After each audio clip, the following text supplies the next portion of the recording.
नमस्कार. Ranade realtors presents inspiring stories by सकाळमध्ये मी निलेश नातू तुम्हा सर्वांचं मनापासून स्वागत करतो. आज आपण अशा एका व्यक्तीला भेटणार आहोत ज्यांनी भारतासाठी 2 वर्ल्ड कप खेळलेले, तेही क्रिकेटचे. आज आपण एका अशा व्यक्तीला भेटणार आहोत त्यांनी भारताला लीड पण केलं, म्हणजे भारताचं कर्णधार सुद्धा राहिलेले आहेत, तेही क्रिकेटचे. आज आपण अशा एका व्यक्तीला भेटणार आहोत की ज्या जगातल्या, लक्षात घ्या, जगातल्या पहिल्या वुमन मॅच रेफरी आहेत. तर भेटूयात निलिमा मुकुंद जोगळेकर यांना. हॅलो, नमस्कार. नमस्कार. Ranade realtor presents inspiring stories by सकाळमध्ये तुमचं खूप खूप स्वागत. निलेश, थँक्यू. आणि रानडेंनी जे काही हा संकल्प केलेला आहे खूप छान आहे. आणि ह्या परिस्थितीतनं आपण सगळेच पॅन्डेमिकमुळे जात आहोत, त्याच्यासाठी हे खूप छान आहे की घर बसल्या छान किस्से ऐकायला मिळतात क्रिकेटचे. मी सुरुवातच आज मुद्दाम अशी करून दिली कारण क्रिकेट म्हटलं की त्याचं नातं हे मुलांबरोबर जोडलं जातं. तर क्रिकेटचं नातं हे फिमेल बरोबर, लेडीज बरोबर पण किती घट्ट आहे, किती महत्वाचं आहे ते आपल्यालाच खरं आपल्या सगळ्या रसिकांना सांगायचं आहे. तर मला सांगा, तुमची क्रिकेटची सुरुवात कशी झाली? म्हणजे मुलींनी क्रिकेट खेळावं हे त्यावेळेस म्हणजे कोणीतरी चालत इंग्लंडला प्रवास करावा एवढं अवघड होतं? खरं नाही. आपण म्हणतो पुण्यात इतकं आपण प्रोग्रेसिव्ह थिंकर्स आहोत पहिल्यापासून. किंवा सायकलिस्ट तेव्हा जेव्हा कोणी चालवायचं नाही इतर भारतात, तिथे पुण्यात सायकल चालवणाऱ्या बायका होत्या. माझी आजी ती स्विमिंग त्या काळी शिकवायची. शी लिव्ड अप टू 96 इयर्स. आणि खरंच अमेझिंग होतं की तेव्हा ती शिकवायची. सो माझ्या दृष्टीने मी खरंच म्हणायचं तर कम्प्लिटली स्पोर्ट्स बॅकग्राऊंड असलेल्याच फॅमिलीमध्ये जन्मले. त्यामुळे मला दुसरा काही पर्यायच नव्हता की खेळणं हे महत्त्वाचंच होतं. त्यामुळे आम्हाला जी काही आपल्या इथे सुरुवात असते की बाबा जायचंच, ग्राउंडवर जायचंच. त्यामुळे आम्हाला डेक्कन जिमखान्यावर रिसबूट सर तेव्हा आमचे सगळे खेळ शिकवायचे ते आम्हाला. तर त्यांच्याकडे आम्हाला कंपल्सरी जाणं होतं. आणि तिथनं माझी खरं मैदानाशी निगडितता आली. त्यामुळे क्रिकेट जेव्हा सुरू झालं तेव्हा माझा भाऊ मला म्हणाला की नाही, निकम यांनी क्रिकेट सुरू केलेलं आहे, त्यामुळे तू तिथे जायचंच. आणि खरं तर निलेश, इट इज इंटरेस्टिंग, मला अजिबात मुलीत खेळायला जायचं नव्हतं. आणि तो मी त्या प्रश्नाकडे मी येणारच होतो की तुम्हाला ते नव्हतं करायचं तरी पण. आणि त्याच्यात दुसरं पण एक मला जाणून घ्यायचं, ते ग्लोव्ज कसे हातात चढले, त्याचाही काहीतरी वेगळा किस्सा. राईट.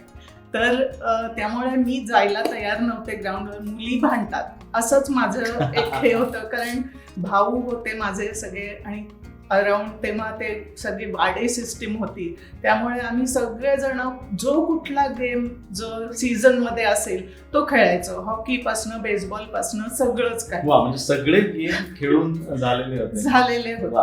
त्यामुळे अपसुक तिथे मी गेले आईच्या हट्टापायी की जायचं, अगं जाऊन पहा, कोणी भांडणार नाही तुझ्याशी. आणि मग इतकं प्रेम जडलं या खेळाशी, आहेच येतो तसा गेम. ग्लोव्जचं मी म्हटलं, ग्लोव्ज कसे हातात? येस. तर तेव्हा मी होते 10.5-11 वर्षाची होते. त्यामुळे तेव्हाचे जे आमचे कोच होते मधु तापीकर आणि सुरेश ढुमके, तर त्यांनी हे केलं की नाही बाबा, कॅचेस देतोय मी, पण तू बाहेर उभी राहा, तुला लागेल बॉल. मला सहनच झालं नाही ते की ग्राउंडवर यायचं आणि इतर मुलींसारखं आपण खेळायचं नाही, मग काय अर्थ आहे. तर मी म्हटलं मी ग्लोव्ज घालून कॅचेस घेतले तर तू देशील का मला कॅचेस? तर ते म्हटले ओके घे, म्हणजे ही काही थांबणारी मुलगी नाही. आणि ते जे चिकटले मला ग्लोव्ज हातात की तेच माझी दिशा होती क्रिकेटमध्ये. तसे ग्लोव्ज हातामध्ये आले असं म्हणायला. जसं आता आपण म्हटलं ग्लोव्ज हातामध्ये ते चिकटले, पण त्याचा काही फायदा झाला का नुकसान झालं पुढे जाऊन? म्हणजे मग कीपर म्हणूनच यू आर ओके, यस मी कीपर आहे? येस, ऍक्च्युली कसा उपयोग झाला, एका यांनी पत्रकारांनी मला एक प्रश्न विचारला खूप पुढे, म्हणजे मी जेव्हा इंडियासाठी खेळायला गेले तेव्हा. तर तेव्हा त्यांनी प्रश्न विचारला की हे काय विकेट किपरला ना विकेट मिळत ना काही, तर त्याच्यात काही हे नाही आहे, तर तू कसं काय आवडतं? मी म्हटलं अरे तू असं काय म्हणतो की क्रिकेटमध्ये ग्लॅमर नाही म्हणून, विकेट किपिंग मध्ये ग्लॅमर नाही. म्हणलं कुणाही बॅट्समनचा फोटो आला तर माझा पण फोटो नेहमी येतो. त्यामुळे अगदी खरंय, प्रत्येक फ्रेम मध्ये विकेट किपर असतं. त्यामुळे म्हटलं बोल्ड दाखवायचं असेल तरीही माझाच फोटो येतो. त्यामुळे मी म्हटलं मला ते आवडलेलं आहे काम करायला, आणि बिझी राहतो माणूस, आणि in to the game. Captain पण नसेल इतका तो प्रत्येक बॉलवर लक्ष ठेवावं लागतं. आणि I really thoroughly enjoyed keeping wickets, कारण मला माहित होतं की माझी जी एनर्जी आहे ती त्याच्यामध्ये जर घातली तर मी कायम इन्व्हॉल्ड राहीन, आणि माझी एनर्जी पाहून इतरही टीममेट ना प्रोत्साहन मिळायचं, आणि ते use to like me behind the stumps. May be bowler असेल किंवा बॅट्समन, बॉलर असेल किंवा फील्डर्स असतील. पण जे बेसिक कारणासाठी मला जायचं नाही मैदानात किंवा मुलींच्यात खेळायचं नाही, ते जे कारण होतं भांडण, आपण त्याला इन्व्हर्टेड कॉमामध्ये म्हणूया, तर पुढे जाऊन इंडियासाठी पण तुम्ही खेळलात, स्टेटसाठी तर खेळात ऑब्व्हियसली. मग त्यावेळेस तिथे जाऊन काय वेगळ्या भाषेतली भांडणं होती का नव्हतीच? नाही, खरंच ती काही वेगळ्या भाषेतली नव्हती, आणि वेगळी भाषा ही शिकण्यासाठी, कारण कुठेतरी मला वाटलं आपण मराठी बॅकग्राऊंडमधून आलोय तर आपला कॉन्फिडन्स कमी होतोय का, पण नाही. त्याच्यातनं सुद्धा आपल्याला क्रिकेटमध्ये सारखंच निलेश हे करावं लागतं की interaction is the main thing. आणि आय फेल्ट की कुठेतरी ते लिडरशिप क्वालिटीज असतात, तर त्याच्यामध्ये मला वाटायचं की अरे आपण बोललं पाहिजे, तर मग बोललं पाहिजे तर इंग्लिशही बोलता आलं पाहिजे, तरच कम्युनिकेशन इज सो इम्पॉर्टंट.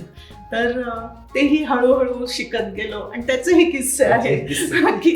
त्या किस्स्यांकडे आपण येऊच आहे, पण थोडंसं मला परत एकदा फ्लॅशबॅक मध्ये मागं न्यायचं आहे की असं वाटलं कधी किंवा कोणी सांगितलं की असे उच्च दर्जाप्रमाणे फर्स्ट क्लास लेवल किंवा इंटरनॅशनल किंवा भारतासाठी क्रिकेट खेळू शकू, असं कधी वाटलं किंवा असं कधी उपरती कधी झाली या गोष्टी? ऍक्च्युली तेव्हा we use to play for passion, there was no money in it.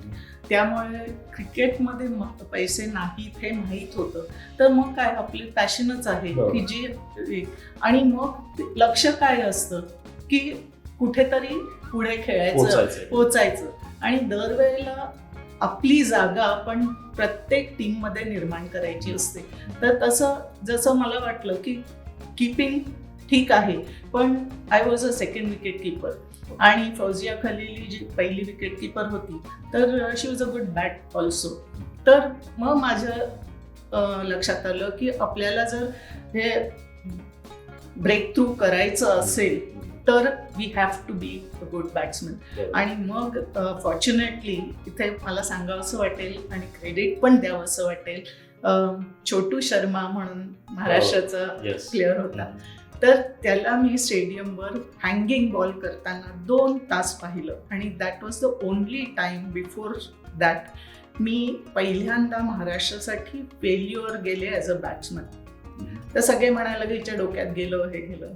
So I kept quite, आणि खरंच मला इट वॉज गॉड सेंड की टर्न अराउंड म्हणतो पण एखाद्याच्या आयुष्यात येतो, तसं टर्न अराउंड आलं की मी त्याला 2 तास पाहिलं, त्यांनी माझ्याकडे बघितलं नाही, मी फक्त तो काय करतोय हे पाहत होते. त्यांनी त्यावेळेस हँगिंग बॉल हे खूप नवीन तंत्र होतं तुमच्या? ऍक्च्युली खूप सारी तेव्हाची मुलं सगळी, म्हणजे मुलं काय मुली काय, कारण जितके आता मशीन्स आली आहेत, बॉलिंग मशीन्स आली आहेत, इंडोर स्टेडियम्स आले आहेत, तेव्हा आम्हाला स्टेडियमच्या त्या पायऱ्या सिमेंटेड होत्या, तोच आमचा हे होता, इंडोर स्टेडियम होता जेव्हा.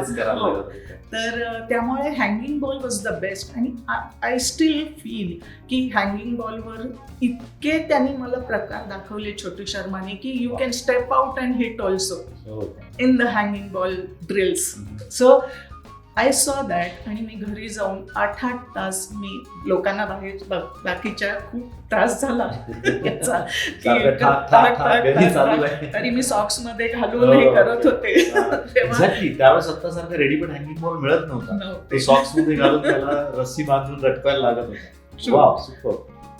सो त्यानंतर मग त्या वर्षी आय रिअली डोमेस्टिक म्हणा इंटरनॅशनल म्हणा त्या वर्षी मी आउटच झाले नाही. ओ, इट वॉज अनबिटेन आणि Wow. मला आपोआपच म्हणजे तेव्हा फर्स्ट जेव्हा इंटरनॅशनल मॅचेस झाल्या पहिल्या 3 वन डेज झाल्या तर तेव्हा मला त्यांनी जेसू पटेल सिलेक्शन कमिटीचे चेअरमन होते तर त्यांनी मला टीममध्ये घेतलं. डायना कॅप्टन होती ओके. आणि तेव्हा मी चांगलं केलं. विकेट किपिंग तर होती चांगली पण बॅटिंग पण चांगली व्हायला लागली. सो 4th इंटरनॅशनल मॅच होती मुंबईला. तेव्हा शांता फेल्ट की she should be like Fauji should be given a chance. She is still good though I am also good पण तरी सुद्धा म्हणून पहिले विकेट किपर म्हणून टीममध्ये होते तर म्हणून मग 4th इंटरनॅशनल त्यांना चान्स मिळाला.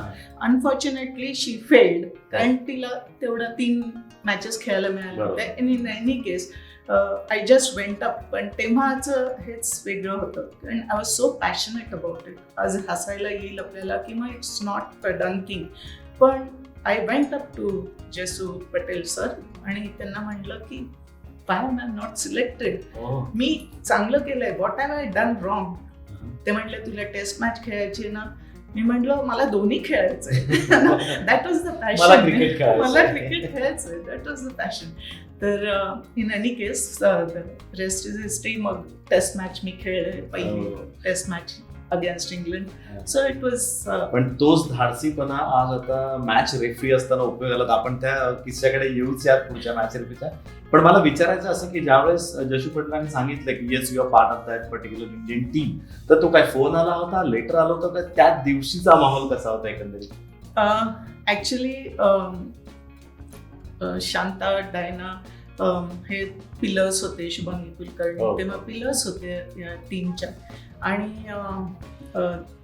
डोमेस्टिक मध्ये त्यांनी मला पाहिलं होतं की ह्या वर्षी ही काहीतरी अजब करते. कोचेस ऑल्सो फेल्ट की नाही ह्या वर्षी शी चेंज बॅटिंग स्टाईल ऍब्सोल्युटली. म्हणजे काहीतरी झाली होती. त्यामुळे इट वॉज आणि इंडियासाठी खेळणं ऑफकोर्स म्हणजे हार्टफेल्ट असतं. आणि जेव्हा त्यांनी मला सांगितलं की टीम अनाऊन्स केली सिलेक्टर्सनी तेव्हा you are in the team म्हटल्यावर काय फोन आला होता? नाही वी वर. अच्छा, तुम्ही तिथे होता म्हणजे पुण्यामध्येच टीम? पुण्या नाही, आम्ही कॅम्प होता. कॅम्प चालू होता. कुठे होता चालू कॅम्प? तो आमचा ग्वालियरला कॅम्प झाला. म्हणजे प्रॉबेबल सगळे तिथे आले होते. येस. Wow, super. पण एकदम प्राऊड फिलिंग असेल ना त्या. That was your very first time ते कॅम्प? म्हणजे इतर नाही I had attended like I said I was a part of the team but I was a second wicket keeper for the team. So I was use to that माहोल म्हणतात आपण तसं. I was use to it. Super super. मगाशी तुम्ही म्हणालात की मला फक्त क्रिकेट खेळायचं नाही, जसं टेस्ट मॅच सुद्धा खेळायचे. आपण आता हा जो फोटो बघतोय तो फोटो मला थोडासा म्हणजे मला कळत नाही काय हाऊ टू एक्सप्लेन इट. कारण ज्यांनी खांद्यावर घेतले ते परदेशी दिसत आहेत, जास्त गोरे आहेत आपल्यापेक्षा. त्यामुळे कुठेतरी फॉरेन प्लेयर्स आहेत.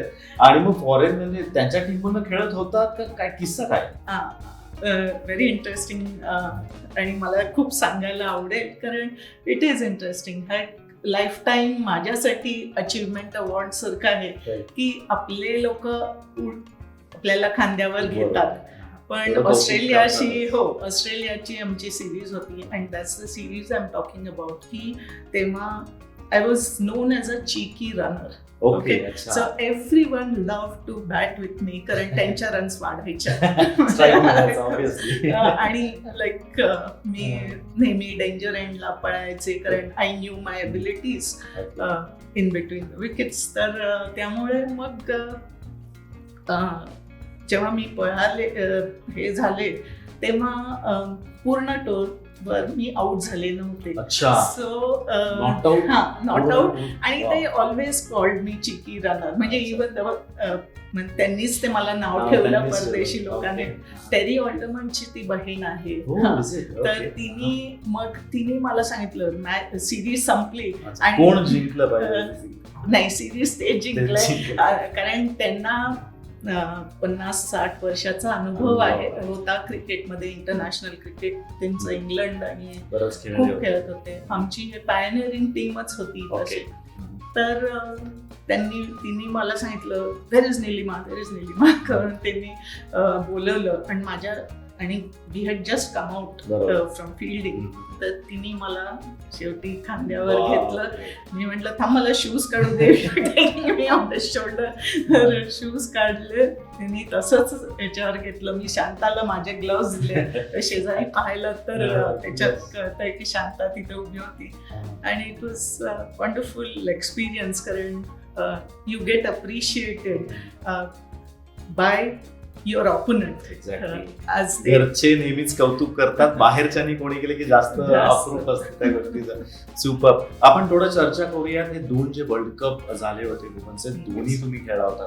तर पहिल्या वर्ल्ड कप विषयी काय सांगा, कसा होता experience? Okay, of course world cup खेळायचं वेगळंच हे असतं.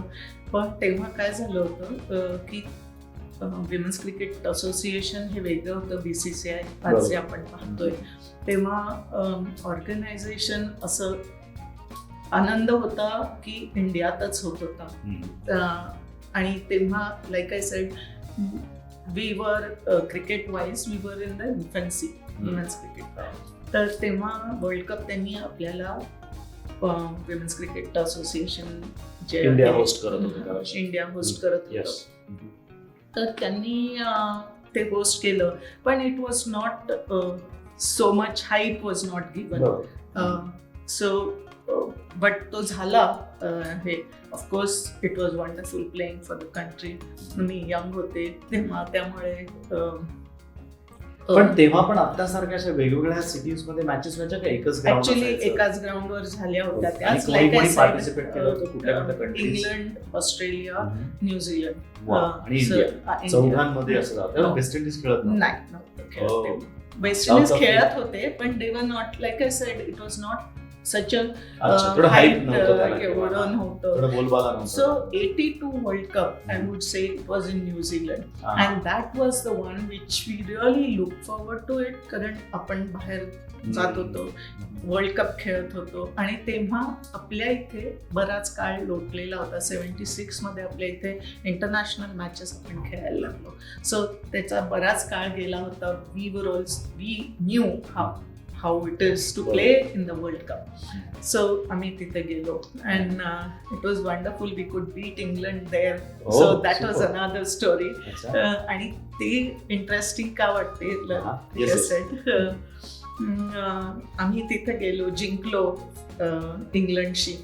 आणि ऑकलंडमध्ये होतं आणि आम्ही बाहेर आलो. नॅचरली वी वर हॅपी की आम्ही जिंकलोय. आणि सगळेजण मी गाणं म्हणायला लागलो. आणि तेव्हा अशा काही वेगवेगळ्या बसेस नव्हत्या. इंग्लंडची टीम पण आमच्या बरोबरच. डोंट टेल मी, दोन्ही टीम एकत्रच जायच्या.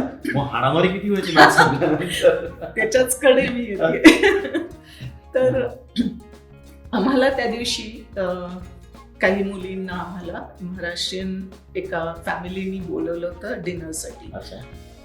सो आम्ही जाणार होतो. किडबॅग्स आम्ही बसमध्ये ठेवून. I was just getting down from the bus. आणि एक ती इंग्लिश प्लेअर होती. मी तिचं तोंड पण पाहिलं नाही. ती म्हणाली they are singing like beggars. आपली मराठी एकदम म्हणलं नाही, हे इथे आता तर ऐकायचंच नाही आपण. फार झालं. तर मी म्हटलं whatever you want to say it on the field, don't say it here. आणि I was about to go out, so I closed the door. मी बाहेर जात होते आणि closed the door.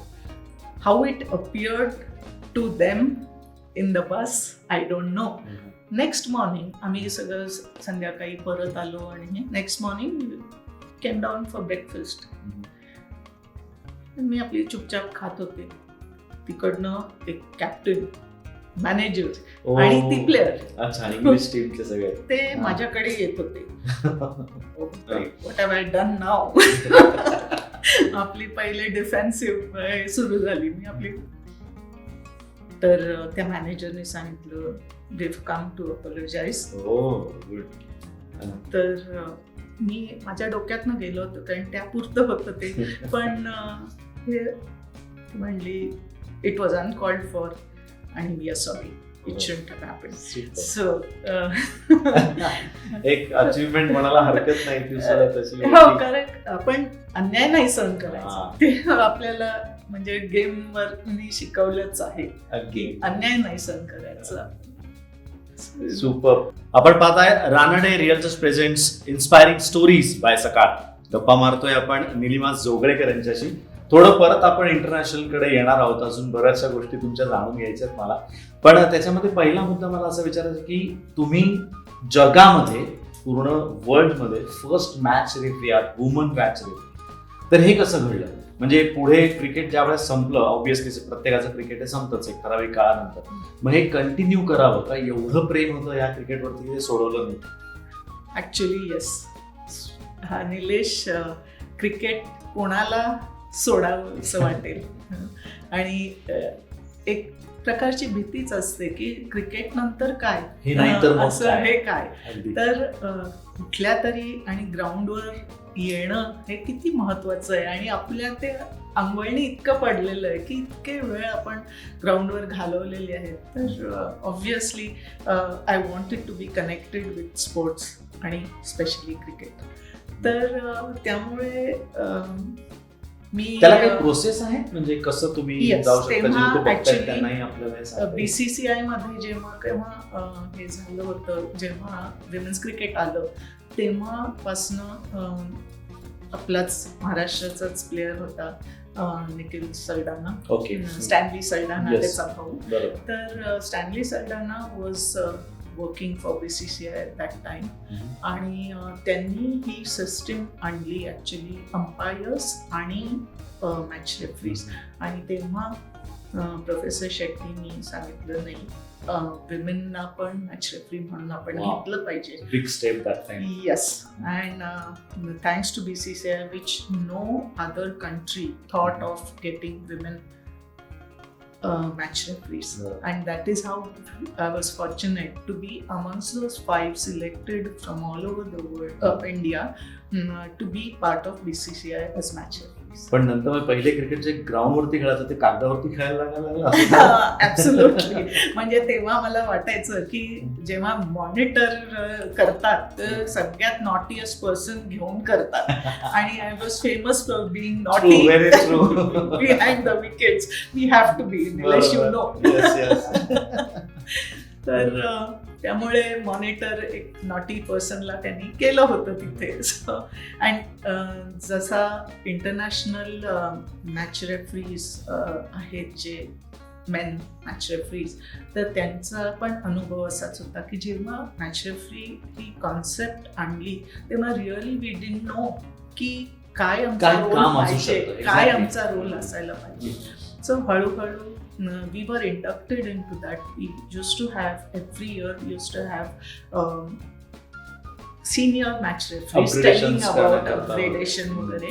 पण ऍक्च्युली आता हे जे राजेंद्र जडेजा जे गेले, he was the match referee and he said तोपर्यंत असं होतं की state associations used to send the names to be match referees, recommendations होत होते.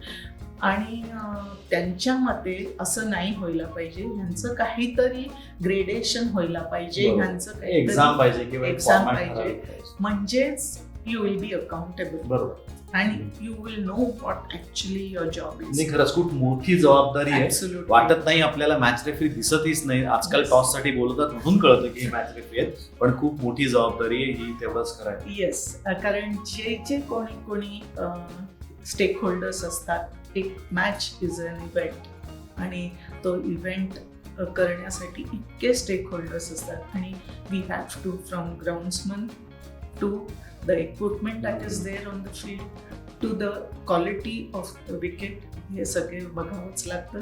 Plus we had to see that the players are behaving themselves. Like I said, monitor झाले होते मी. No, actually that is the concept that was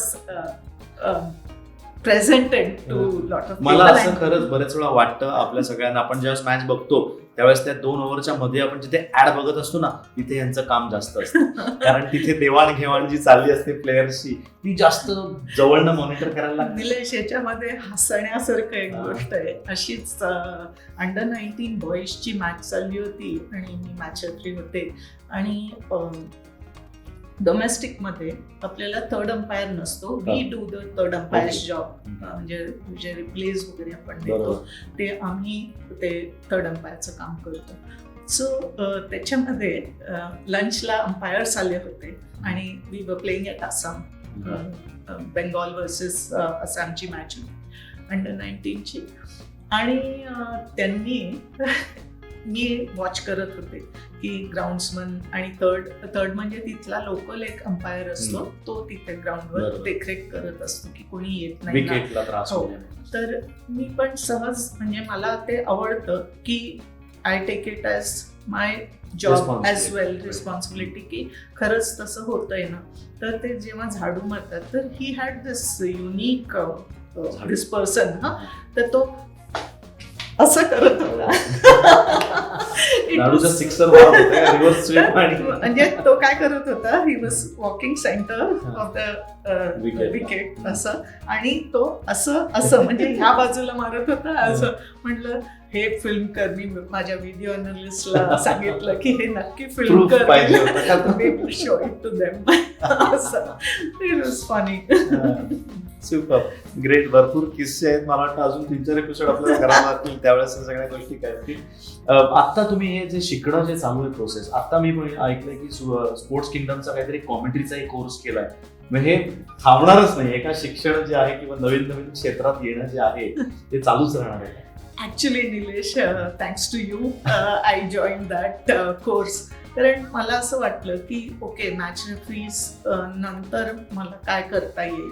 तर I always wanted to communicate with people, आणि ते मला आवडतं की येस, आपले व्ह्यूज किंवा आपला एक्सपिरियन्स, की why should it be limited to the ground itself. कारण आता मला सवय झाली आहे की एसी रूम मध्ये बसून कसं काय क्रिकेट एन्जॉय करू शकतो त्याची as a match referee. So I sed this is one way I can be in communication with the present day players. आणि तुला माहितीच आहे, असं असल्यावर आपल्याला रिसर्च पण करावा लागतो. So I said okay, this is the way we can connect with. Great. ज्या वेळेस तुम्ही क्रिकेट चालू केलं तर त्यावेळेस क्रिकेट हे एक उत्पन्नाचं साधन किंवा ज्याच्यावरती घर चालेल असं तर विषय अजिबातच नव्हता. ज्यावेळेस तुम्ही सोडाला म्हणजे रिटायरमेंट पर्यंत झाला, त्यावेळेसही वुमन्स क्रिकेटमध्ये ते तिथपर्यंत अजून ते क्रिकेट पोहोचलं नव्हतं. तर क्रिकेटची अशी काय मदत झाली आयुष्यात की ज्याच्यामुळे क्रिकेटमुळे हा फायदा झाला असं काही सांगता येईल? ॲब्सोल्युटली. म्हणजे I owe everything to cricket. The confidence that you get from playing cricket. It's a team game. आणि कुठे पण आपण निलेश जातो तेव्हा टीम ही असते. आपली फॅमिली इज अ टीम, आपण मित्र is a team. So anywhere you work place is a team. So it is fantastic, you know, really. तर त्यामुळे हाऊ इट, हे त्याच्यात एक किस्सा आहे. मला इंडियन ऑइलची ॲडव्हर्टाईज आली होती की कोणाला पेट्रोल पंप हवा असेल, स्पोर्ट्समन कॅटेगरी, स्पोर्ट्समन साठी खास अलॉटमेंट होतो. सो आय वेंट, आणि तेव्हा त्याच्यामध्ये इंटरव्ह्यू असतो. अच्छा, त्यांचा इंटरव्ह्यू घेतला जातो. अनेकांच्या ह्याच्यामधनं तुम्हाला ते निवडतात. So it is very interesting की तेव्हा असे 7 जण बसलेले होते एकदम. आणि आम्हाला बाहेर बसवलेलं होतं. तर प्रत्येकाबरोबर कोण ना कोणी येत होतं. आणि मला त्या तिथे पिऊन और हुएवर वॉज गायडिंग, त्यांनी विचारलं, मॅडम तुमच्याबरोबर कोणी आलंय का, कोण आहे का? तर मी म्हटलं नाही. हे कुठं मुंबईला झालं? पुण्याला झालं होतं, प्राईड हॉटेलमध्ये. तर नाही म्हणलं. थोड्या वेळाने तो आला तुमचं सिलेक्शन होणार. पण काय त्याला पहिलेच वाटलं confidence माहितीये, पहिला कॉन्फिडन्स दिला. त्याला वाटलं असेल की अरे कोणतरी म्हणजे तिला पाहिजे कोणतरी बरोबर मॉरल बूस्ट करायला पाहिजे. आणि आय वेंट इन हा. आणि तिथे सगळे प्रश्न वगैरे विचारायला सुरुवात झाली. तर एकाने विचारलं की तुमचं बँकेचं लेटर नाही आहे. तर म्हटलं बँकेचं लेटर कशासाठी? तर ते म्हणले नाही लोन वगैरे. तर मी हसले, खरंच हसले. आणि हा कॉन्फिडन्स ना खरंच क्रिकेटमुळे खूप झाला. येतो, खूप exactly. आपल्याला तर मी त्यांना म्हटलं की आज म्हटलं मी काही नाही करत तरी सुद्धा म्हटलं मला 10,000 फोन येतात म्हटलं. आणि आय एम शुअर सगळ्यांनाच येतात की तुम्हाला लोन पाहिजे का. म्हटलं if you and it so happen that I don't know with my certificates as player कारण I knew they are giving me the petrol pump because I am a player. बरोबर. So मी त्याच्या अनुषंगाने ज्या गोष्टी होत्या त्या जरुरी दिल्या डॉक्युमेंट होत्या. जोडले होते. त्याच्यामध्ये fortunately I had this chequebook अच्छा. Which says privilege customer. Okay. तर मग म्हटलं if you have a look at that म्हटलं माझ्या इन्शुरन्स पॉलिसीज बघितल्या आणि तुम्ही चेकबुक बघितलं तर privilege customer has to have something in the bank. नाही ते privilege So customer. I don't require any bank letter. Anyway more interesting was this की मग मी हसले. म्हटलं have you finish asking all the questions? तर ते म्हटले हो. मग can I ask you one question? एक मिनिट म्हणजे तुम्ही जाऊन त्यांचा 7 लोकांचा परत इंटरव्ह्यू घेतला. ऍब्सोल्युटली बापरे. नाही. हे मला वाटतं इंडियन ऑइलचं होतं बरोबर. त्यांच्या इतिहासात पहिल्यांदाच घडलेली घटना असणार आहे. सो मी त्यांना विचारलं की तुम्ही हा विमेनला म्हणून ही कॅटेगरी आहे स्पोर्ट्स विमेन कॅटेगरी. तर तुम्ही पण इतक्या लांब का देताय मला? लोणावळ्याला हा पंप होता. ओके. अलोकेशन लोणावळ्याचं होतं. तर इतक्या लांब का देताय? तर त्यांनी अगदी सुरुवात केली अपग्रेडेशन ऑफ वुमेन आणि हे आणि ते खूप काय काय त्यांनी त्याच्या बाजूनी त्यांच्या बाजूनी त्यांनी दिल्यावर मी त्यांना म्हटलं की आणि तुम्हाला जर नको असेल तर ते म्हटलं की तुम्हाला नको असेल तर दुसरं कोण घेईल म्हणून. हा. तर मी म्हटलं आय एम अ क्रिकेटर. ते तुम्हाला कळलंच असेल. We know how to take challenges आणि I am going to take this challenge कारण इट वॉज अ वे. म्हणजे तो पंप अक्षरशः खेचून आणला होता. आणि विजयश्री खेचून आणि आणला. 3 वर्ष आम्ही ओळीनी हायेस्ट सेलर्स होतं त्या wow. म्हणजे असं म्हणायला हरकत नाही हा कॉन्फिडन्स कुठून क्रिकेटमुळेच आलेला होता. Absolutely. I owe everything to cricket. कारण क्रिकेट असाच गेमच आहे असं आपल्याला माहिती आहे. आपलं जीवन आहे आपल्यासाठी गॉड आहे. सुपर. बरं एक आता जाता जाता जी मुली स्पेशली नवीन क्रिकेट खेळतायत खूप आता येतात. मी बऱ्याच ठिकाणी बघतो जिथे जिथे कोचिंग क्लासेस असतात 20-30% मुली आजकाल तिथे येतात. तर त्यांना तुम्ही एक काय संदेश द्याल किंवा मेसेज जर द्यायचा झाला जसं तुमचा ॲटिट्यूड आहे की कधी हारायचं नाही तर त्याच्या संदर्भात त्यांना काय सांगाल? ॲब्सोल्युटली निलेश. आताचा गेम खूप वेगळा झालेला आहे. प्रोफेशनल होतोय म्हणजे women's cricket also has become professional. It can be taken as a career unlike our times. But like passion is more important than anything else. आपोआप हे करायलाच होतं. आणि तुम्ही पॅशनेटली नुसतं खेळताय म्हणून नाही पण एन्जॉय करा गेम. त्याच्यातनं काहीतरी शिकण्याचा प्रयत्न करा. खरंच खूप शिकण्यासारखं आहे. टीम ॲज सच कसं आपण बिल्डअप करू शकतो, लीडर कसे बनवू शकतो, या सगळ्या गोष्टी ह्याच्यातनं मिळतील. आणि खरंच एक शॉट शिकणं, एक फिल्डिंगचे ड्रिल्स करणं इट्स सो इम्पॉर्टंट. आणि त्याच्यामध्ये प्रत्येक दिवशी तुम्ही काहीतरी नवीन करा, नवीन शिका. आणि लाईक आय सेड की तुम्हाला जीवनभराचे तुम्हाला मेहनत सगळी कामी येते. तुम्हाला ऑलवेज उपयोग होतो आणि कुठल्याही परिस्थितीला तोंड द्यायचं तुम्हाला एक कॉन्फिडन्स म्हणतात ते धाडस मिळतं. नवीन मुलींना तुम्ही हा जो संदेश दिलात मला ह्याच्याच अनुषंगाने मला विचारायचं आहे की वुमन्स क्रिकेटची ग्रोथ आता जी इंडियामध्ये होतीये तर ती त्यांच्यासाठी एक उमेद देणारी गोष्ट आहे का की चांगलं डेव्हलप होतंय क्रिकेट? ॲब्सोल्युटली आणि त्याच्यात like I said it's a big industry. Cricket is a big industry today. It is not restricted to just playing the game. तुम्ही त्याच्यामधूनही खूप काही तुम्हाला प्रोफेशन्स निवडायला मिळतात. तुम्ही स्कोरर्स बनू शकता, तुम्ही मॅच रेफरी बनू शकता, तुम्ही व्हिडिओ अनालिस्ट बनू शकता, कॉमेंट्री करू शकता आणि स्टॅटिस्टिशियन बनू शकता. So it is amazing. This cricket is industry really it's as big as Ambanis so I think future is up आणि people should take advantage of this की it's such a wildly watched world famous in India, specially world famous in India. Super.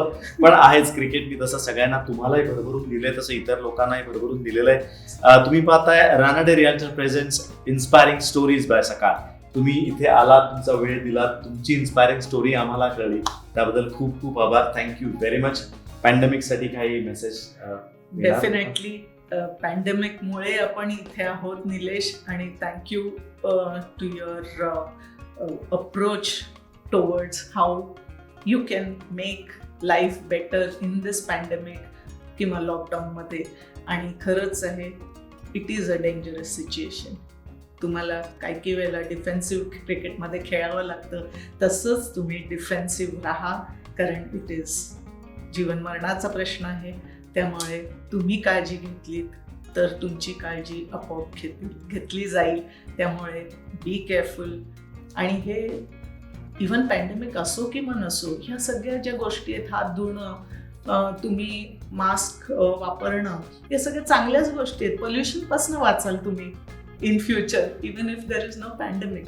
So हे habits तुम्ही form करून घ्या स्वतःसाठी, आणि दुसऱ्यांना पण तुमच्यामुळे हा संसर्ग होऊ नये ह्याची दक्षता घ्या, कारण it is dangerous. And be happy staying home, watching programmes like this. अगदीच खरं मित्रांनो, त्यांनी काय होतं नाही, त्यांनीच होतं, जसं आपण नेहमी म्हणतो. त्यामुळे बी सेफ, मास्क घाला, तुमच्याबरोबर घरच्यांची काळजी घ्या. पुन्हा एकदा धन्यवाद, आपण या कार्यक्रमात आलात, आपला वेळ दिलात. मित्रांनो, परत भेटूया पुढच्या एपिसोडमध्ये. थँक्यू निलेश.